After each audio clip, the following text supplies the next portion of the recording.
భారతదేశం మొత్తం ఈ రోజున ఢిల్లీ వైపు అంతా ఒక్కసారి తలదిప్పి చూడడం జరిగింది.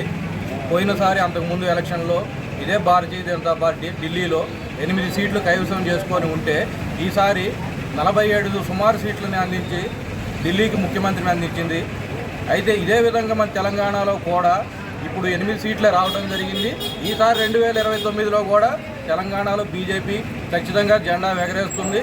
ఖచ్చితంగా 100% ఈ రోజున మోదీ గారి నాయకత్వంలో పరిగెడుతున్న వందే భారత్ రైళ్లు కానీ, నేషనల్ హైవేలు కానీ, ఈ ఉచిత బియ్యం కానీ, ప్రధానమంత్రి ఆవాస్ యోజన కింద వచ్చే ఇళ్ళు కానీ, వాటి పేర్లు మార్చినంత మాత్రాన ఇందిరమ్మ ఇళ్ళని, లేకపోతే వీళ్ళ సొంతంగా రేషన్ కార్డుల మీద వీళ్ళ బొమ్మ వేసుకున్నా కానీ ఈరోజు సోషల్ మీడియా ద్వారా ప్రజలందరూ తెలుసుకుంటున్నారు.